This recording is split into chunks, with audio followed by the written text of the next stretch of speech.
Hello everyone, कैसे हैं आप लोग। आशा करता हूं आप लोग बढ़िया ही होंगे और आप लोग की एग्जाम की तैयारी और अच्छे तरीके से चली रही होंगी। तो आज के इस वीडियो में आपको बताने वाला हूं क्लास 12 हिंदी के top 50 most important objective question को, जो कि आपके आने वाले बोर्ड एग्जाम के लिए काफी ज्यादा इंपॉर्टेंट रहने वाला है। तो आप लोग वीडियो को अच्छे से और ध्यानपूर्वक देखिएगा। इस वीडियो में मैंने जितने भी क्वेश्चन लिए सभी क्वेश्चन सिलेक्टेड और इंपॉर्टेंट है, तो आप लोग वीडियो को लास्ट तक जरूर देखिएगा। तो चलिए शुरू करते हैं फर्स्ट क्वेश्चन से। तो पहला क्वेश्चन है हमारा कि गांधी जी को महुए के पेड़ के नीचे किसने जगह दी थी। तो मठ के महंत ने गांधी जी को महुए के पेड़ के नीचे जगह दी थी, यानी कि ऑप्शन नंबर सी हो जाएगा। मठ के महंत ने गांधी जी को महुए के पेड़ के नीचे जगह दिया था। पहला क्वेश्चन है, नामवर सिंह को किस पुस्तक पर साहित्य अकादमी पुरस्कार मिला था। तो कविता के नए प्रतिमान के लिए नामवर सिंह को साहित्य अकादमी पुरस्कार मिला था, यानी कि ऑप्शन नंबर ए हो जाएगा।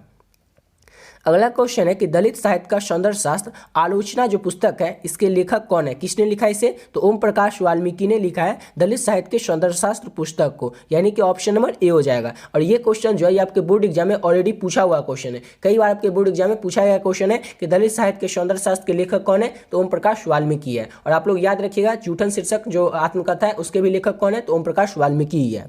अब अगला क्वेश्चन है हमारा कि ओम प्रकाश वाल्मीकि को कौन कौन सा सम्मान प्राप्त हुआ था। 4 सम्मान में से आपको बताना है कि इसमें चारों में से कौन सा सम्मान प्राप्त हुआ था ओम प्रकाश वाल्मीकि को। तो डॉक्टर अंबेडकर राष्ट्रीय पुरस्कार 1993 में मिला था, परिवेश सम्मान 1995 में मिला था, जयश्री सम्मान 1996 में मिला था, कथा कर्म सम्मान 2000 ईस्वी में मिला था। ये चारों सम्मान जो है ये चारों सम्मान मिला था ओम प्रकाश वाल्मीकि को। इसको अच्छे से याद रखिएगा, इसमें से एक पूछा भी जा सकता है। जैसे इस तरह से रहेगा कि ओम प्रकाश वाल्मीकि को कौन सा सम्मान प्राप्त हुआ था, और उसमें रहेगा ऑप्शन में डॉक्टर अंबेडकर राष्ट्रीय पुरस्कार, और उसके बाद नीचे में कोई और सम्मान भी रह सकता है, पद्मश्री, पद्मभूषण, भारत रत्न, इस तरह से रहेगा। ठीक है, तो आप लोग याद रखिएगा ये चारों सम्मान ही बस सम्मान ही मिला था ओम प्रकाश वाल्मीकि को। चारों को अच्छे से याद रखिएगा। ठीक है, चलिए अगला क्वेश्चन करते हैं। तो अगला क्वेश्चन है हमारा कि मलयज का जन्म कहाँ हुआ था। तो मलयज जो है इनका जन्म हुआ था महुई आजमगढ़ उत्तर प्रदेश में। महुई आजमगढ़ उत्तर प्रदेश में मलयज का जन्म हुआ था, यानी कि ऑप्शन नंबर सी हो जाएगा।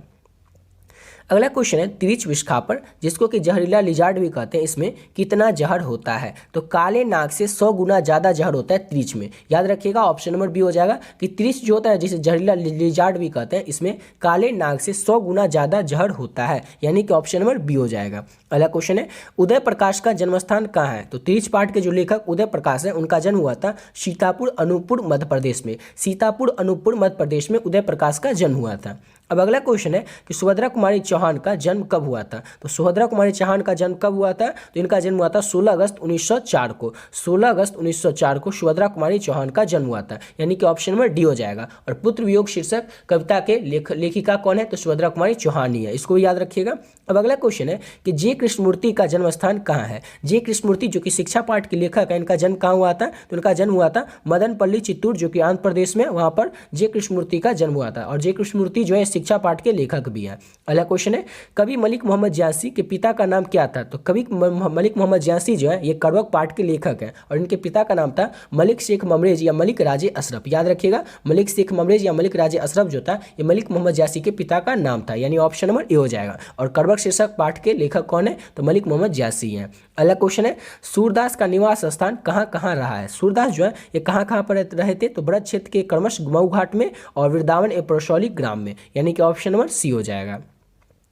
अगला क्वेश्चन है हमारा खाली जगह को भरे कछु खावत कुछ धरनी गिरावत निखरत नंद रानियाँ, यानी कि कृष्ण भगवान जो है कुछ खाते हैं और कुछ धरती पर गिराते हैं, और इसी को निखार रहे हैं। कौन निखार है। तो नंद रानी, या जो उनकी नंद रानी है कृष्ण भगवान की माता, वो कृष्ण भगवान को देख रही है कि कैसे कृष्ण भगवान कुछ खाते हैं और कुछ धरती पर गिराते हैं। तो क्या निखारती है नंद रानियाँ। तो उनका छवि निखारती है। ठीक है, याद रखिएगा उनका जो है छवि को निखार रही है नंद रानियाँ, यानी कि ऑप्शन नंबर सी हो जाएगा। अब अगला क्वेश्चन क्या हमारा किस कवि की लिखी पंक्ति है कि नाम ले भरे उदर एक प्रभु दासी दास कहाय। ये जो लाइन है ये किस कवि की द्वारा लिखी गई है। तो तुलसी के दास के द्वारा लिखा गया है कि नाम ले भरे उदर एक प्रभु दास दास कहाई। ऑप्शन नंबर ए हो जाएगा, तुलसीदास ने इस पंक्ति को लिखा है।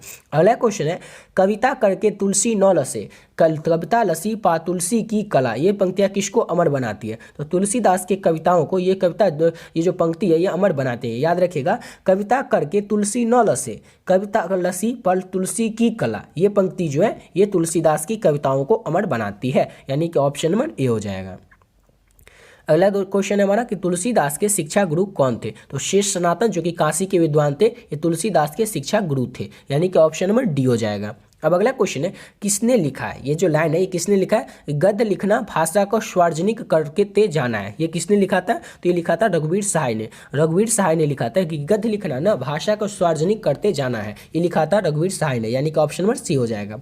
अगला क्वेश्चन है कि बालकृष्ण भट्ट ने मोटा मोटी कुल कितने निबंध लिखे? तो बालकृष्ण भट्ट ने मोटा मोटी कुल 1000 निबंध लिखे थे, यानी कि ऑप्शन नंबर ए हो जाएगा। और बातचीत शीर्षक निबंध के लेखक कौन है? तो बालकृष्ण भट्ट ही है। अगला क्वेश्चन है, उसने कहा था कहानी आचार्य महावीर प्रसाद द्विवेदी द्वारा संपादित पत्रिका सरस्वती में कब प्रकाशित हुई थी? तो ये कब प्रकाशित हुई थी? तो ये प्रकाशित हुई थी, 4 ऑप्शन में से आपको बताना है। तो ये प्रकाशित हुई थी जून 1915 में, जून 1915 में, यानी कि ऑप्शन नंबर सी हो जाएगा। उसने कहा था कहानी, जिसके कि लेखक चंद्र शर्मा गुलेरी है, और उसने कहा था कहानी जो है लिखी गई थी 1915 में।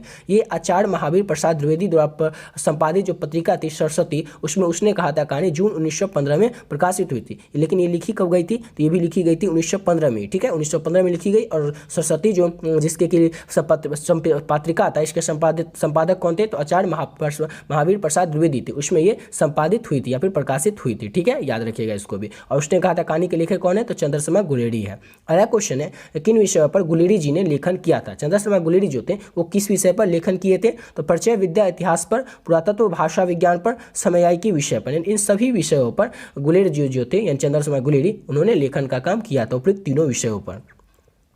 अगला क्वेश्चन है कि 1965 में समाज सेवा के लिए मैग्सेसे सम्मान से किसे सम्मानित किया गया था? तो जयप्रकाश नारायण को, जिनका कि बचपन का नाम बॉल और बड़े होने पर ये लोक नायक के नाम से और जेपी के नाम से फेमस हो गए थे, जयप्रकाश नारायण, इनको 1965 में समाज सेवा के लिए मैग्सेसे सम्मान से सम्मानित किया गया था। ऑप्शन नंबर सी हो जाएगा। अब अगला क्वेश्चन है कि नामवर सिंह का जन्म कहाँ हुआ था? तो जीयनपुर में नामवर सिंह का जन्म हुआ था, यानी कि ऑप्शन नंबर ए हो जाएगा, नामवर सिंह का जन्म जीयनपुर में हुआ था। अब अगला क्वेश्चन है हमारा कि किस पाठ की पंक्ति है? कामनी तो अपने साथ यामिनी की शांति लाती है। ये जो पंक्ति है किस पाठ की है? तो ये अर्धनारीश्वर पाठ की पंक्ति है, यानी कि ऑप्शन नंबर डी हो जाएगा। अगला क्वेश्चन है अर्धनारीश्वर क्या किस विधा से संबंधित? अर्धनारीश्वर जो है एक निबंध है, और इस निबंध के लेखक कौन है? तो रामधारी सिंह दिनकर जो है वो अर्धनारीश्वर के लेखक है, इसको याद रखिएगा। और अर्धनारीश्वर जो एक निबंध है। अगला क्वेश्चन है कि दिनकर को कौन सा पुरस्कार मिला था? तो दिनकर को बहुत सारे पुरस्कार मिले थे, 4 ऑप्शन से बताना आपको कि कौन सा पुरस्कार मिला था। तो पद्म विभूषण जो है वो दिनकर को मिला था, यानी कि ऑप्शन नंबर ए हो जाएगा। अगला क्वेश्चन है कि किस पाठ में आया है? दोपहर में उस शून्य आंगन में पैर रखते ही मुझे ऐसा जान पड़ा कि मानो उस पर किसी शाम की छाया मंडरा रही है। तो ये आया था रोज पाठ में, ऑप्शन नंबर ए हो जाएगा। ये आया था रोज पाठ में। लेखक जो अज्ञे हैं सचिदानंद हीरानंद वात्सल अज्ञे, जो अपनी दूर की बहन के यहाँ 4 साल बाद जाते हैं मालती के यहाँ, तो उसके यहाँ जैसे ही पैर रखते तो उनको लगता है कि दोपहर के उस शून्य आंगन में पैर रखते उनको ऐसा जान पड़ा कि मानो उसमें किसी शाम की छाया मंडरा रही है, ठीक है। ये जब लेखक जाते हैं अज्ञे अपनी दूर की बहन के, तो उनके उसके आंगन में पैर रखते उनको ऐसा प्रतीत होता है, ठीक है। और ये किस पाठ में आया? तो रोज पाठ में आया। रोज पाठ के लेखक कौन है? तो अज्ञे हैं। अगला क्वेश्चन है भगत सिंह के पिता और चाचा किसके सहयोगी थे? तो लाला लाजपत राय के सहयोगी थे भगत सिंह के पिता और चाचा, यानी कि ऑप्शन नंबर सी हो जाएगा। अब अगला क्वेश्चन है हमारा कि भगत सिंह के पिता कितनी बार जेल गए थे? तो अनेक बार जेल गए थे, ऑप्शन नंबर डी हो जाएगा। अगला क्वेश्चन है सदानीरा ओ सदानीरा जो है किस नदी को निमित्त बनाकर लिखा गया? तो गंडक नदी को निमित्त बनाकर ओ सदानीरा पाठ को लिखा गया है, यानी ऑप्शन नंबर बी हो जाएगा। अगला क्वेश्चन है वसुंधरा भोगी मानव और धर्माध मानव एक ही सिक्के के 2 पहलू है। ये जो लाइन ये किस पाठ में आया है? तो ये आया है ओ सदानीरा पाठ में, ऑप्शन नंबर ए हो जाएगा। ओ सदानीरा पाठ में ये लाइन आया है।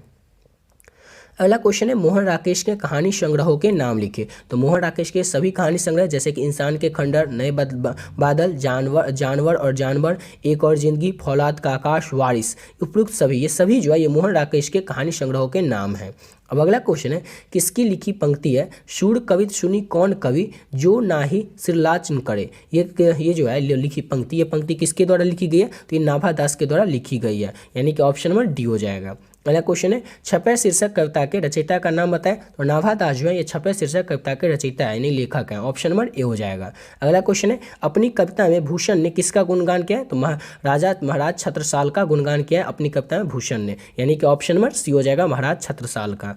अब अगला क्वेश्चन है हमारा भूषण कवि के आश्रयदाता कौन थे? तो उपयुक्त सभी जो थे, यानी कि सभी छत्रपति शिवाजी के पुत्र साहू जी और पन्ना के बुंदेल राजा छत्रसाल, ये सभी जो थे ये भूषण कवि के आश्रयदाता थे, यानी ऑप्शन नंबर डी हो जाएगा। कामयानी जो है इसकी लेखिका कौन थी? नायिका कौन थी? क्योंकि इसके लेखक जयशंकर प्रसाद है। कामयानी की नायिका कौन थी? तो कामयानी की नायिका श्रद्धा थी। ऑप्शन नंबर बी हो जाएगा। ठीक है, ऑप्शन नंबर बी हो जाएगा। कामयानी की नायिका श्रद्धा थी। और कामयानी किसके द्वारा लिखा गया? तो जयशंकर प्रसाद के द्वारा लिखा गया। अगला क्वेश्चन है, जयशंकर प्रसाद का जन्म कब हुआ था? तो 1889 में जयशंकर प्रसाद का जन्म हुआ था। ऑप्शन नंबर बी हो जाएगा। 1889 में जयशंकर प्रसाद का जन्म हुआ था। अगला क्वेश्चन है कि सुभद्रा कुमारी चौहान की कविता की केंद्रीय और प्रमुख प्रेरणा क्या थी? तो यथानिष्ठ राष्ट्रीय भावधारा।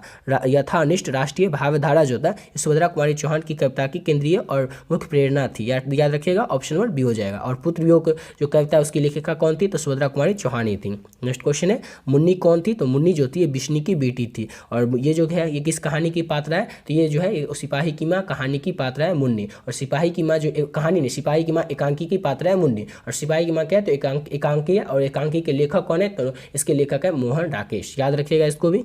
अब अगला क्वेश्चन है हमारा, ये किस कविता में ये पंक्ति आई है कि एशिया के, यूरोप के, अमेरिका के भिन्न भिन्न वास स्थान, भौगोलिक ऐतिहासिक बंधनों के बावजूद सभी ओर हिंदुस्तान। ये किस पाठ में आया? तो ये जो है जन जन के चेहरे पाठ में आया है पंक्ति। ये जो पंक्ति है जन जन के चेहरा एक पाठ में आया है, यानी कि ऑप्शन नंबर बी हो जाएगा।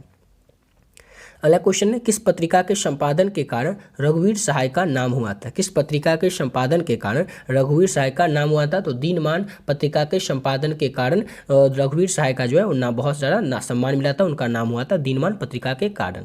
अगला क्वेश्चन है, किस कविता की पंक्ति है कि हर वो आदमी जो मेहनतकश है लोहा है, हर वो औरत दबी सताई हुई बोझ उठाने वाली लोहा है? ये जो लाइन है, ये जो पंक्ति है किस पाठ में आया है? तो प्यारे नन्हे बेटे पाठ में आया है ये पंक्ति। ऑप्शन नंबर बी हो जाएगा। अब अगला क्वेश्चन है कि अशोक वाजपेयी किस काल के कवि हैं? तो अशोक वाजपेयी जो है ये आधुनिक काल के कवि हैं, यानी कि ऑप्शन नंबर डी हो जाएगा। आधुनिक काल के कवि हैं अशोक वाजपेयी। अगला क्वेश्चन है, किस पाठ में आया है कि जैसे गिर गया हो गजदत्तों को गवाकर कोई हाथी? ये किस पाठ में आया है? तो ये आया है गाँव के घर पाठ में। गाँव के घर पाठ जिसके की लेखक ज्ञानपति हैं, उसी पाठ के लाइन लिया गया है। ठीक है, ऑप्शन नंबर डी हो जाएगा।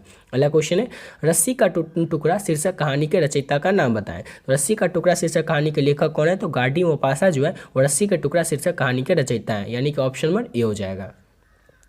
अगला क्वेश्चन है, कलर की मौत में कलर का क्या नाम है? कलर की मौत में कलर का क्या नाम था? उसमें उसका नाम था इवान मिचित्र चेखोव। ऑप्शन नंबर डी हो जाएगा। कलर की मौत में कलर का नाम क्या था? तो इवान मिचित्र चेखोव नाम था। ऑप्शन नंबर डी हो जाएगा। अब अगला क्वेश्चन क्या हमारा? तो नेक्स्ट क्वेश्चन 46 नंबर है, उदंड का विलोम क्या होता है? यानी उदंड का उल्टा क्या होता है? तो विनर्म होता है, यानी कि ऑप्शन नंबर ए हो जाएगा। उदंड का विलोम क्या होता है? तो उदंड का विलोम होता है विनर्म। ऑप्शन नंबर ए हो जाएगा। नेक्स्ट क्वेश्चन है, अपमान का शब्द का विलोम क्या हुआ? तो अपमान का क्या हो जाएगा? उल्टा, यानी सम्मान। ऑप्शन नंबर बी हो जाएगा। और विलोम मतलब उल्टा।